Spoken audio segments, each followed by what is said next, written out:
अजित पवार के निधन की खबर सुनते ही पवार परिवार में सन्नाटा छा गया।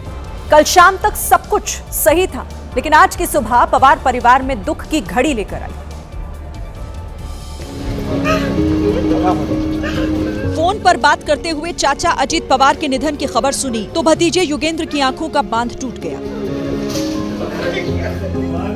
निधन की खबर सुनकर सुप्रिया सुले ने व्हाट्सएप स्टेटस पर लिखा, डिवास्टेड, यानी सदमे में हूं। जिस वक्त यह हादसा हुआ उस वक्त सुप्रिया सुले, सुनेत्रा पवार और अजित पवार के बड़े बेटे पार्थ पवार दिल्ली में थे। फौरन सभी बारामती के लिए रवाना हुए। जो जहां था वो सीधे वहीं से बारामती के लिए रवाना हो गया। पवार के परिवार के सभी लोग उस अस्पताल पहुंचे जहां अजित पवार का पार्थिव शरीर ले जाया गया था। इधर अजित पवार के छोटे बेटे जय पवार भी सीधे हॉस्पिटल आए, जहां लोगों का हुजूम उमड़ा हुआ था।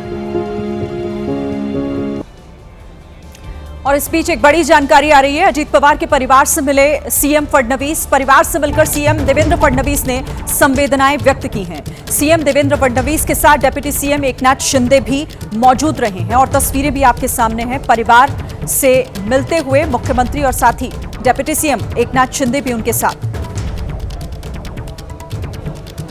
तो दुख की घड़ी में परिवार से मिलने के लिए पहुंचे हैं मुख्यमंत्री देवेंद्र फडणवीस।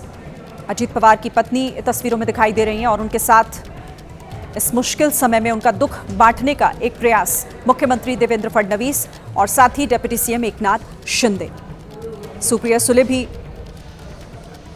उस मुलाकात के दौरान वहां पर मौजूद रही। तो पवार से मिलने के लिए मुख्यमंत्री देवेंद्र फडणवीस एकनाथ शिंदे के साथ उनके आवास पर उनके बीच पहुंचे हैं और उसी की ये तस्वीरें। जो दुखद हादसा आज सुबह हुआ जिसमें अजित पवार का निधन हो गया।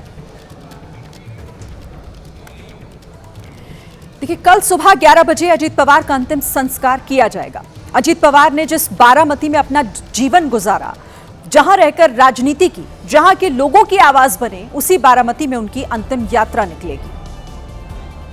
ये बारामती का विद्या प्रतिष्ठान है जहां अजित पवार का अंतिम संस्कार किया जाएगा। आज दोपहर से ही इस जगह पर लोगों का जुटान शुरू हो गया। आज दोपहर 4 बजे से देर रात तक उनका जो पार्थिव है वो अंतिम दर्शन के लिए विद्या प्रतिष्ठान के जो हमारा ग्राउंड है वहाँ रखा जाएगा। और कल सुबह 9 बजे फ्यूनरल निकलेगा और 11 बजे उनकी अंत्येष्टि होगी। सुबह के वक्त शरद पवार मुंबई में अपने आवास पर मौजूद थे। भतीजे अजित के निधन की खबर सुनते ही वो भी सीधे बारामती के लिए रवाना हुए। इधर बारामती के जिस हॉस्पिटल में अजित पवार का पार्थिव शरीर रखा गया था, वहां दोपहर से ही भीड़ जुटना शुरू हो गई। लोगों का ये हुजूम बता रहा था कि अजित पवार ने अपनी जिंदगी में क्या कमाया और लोग उन्हें इतना प्यार क्यों करते थे। अजित पवार 6 बार महाराष्ट्र के डिप्टी सीएम बने और जब उनके निधन की खबर सामने आई तो पूरा महाराष्ट्र शोक की लहर में डूब गया। सीएम फडणवीस समेत सभी मंत्री बारामती पहुंचे और राज्य में 3 दिन के राजकीय शोक की घोषणा भी की गई है।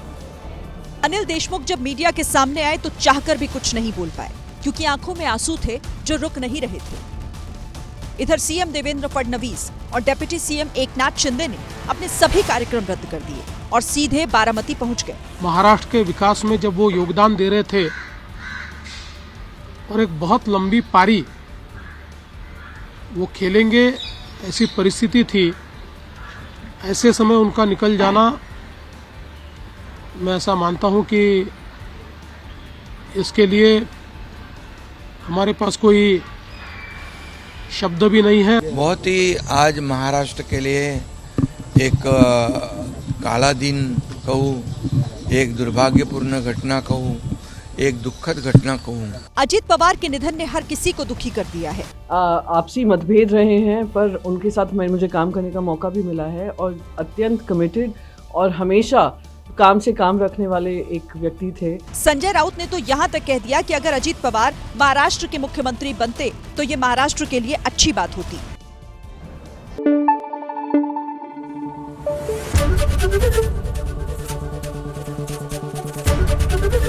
एबीपी न्यूज आपको रखे आगे।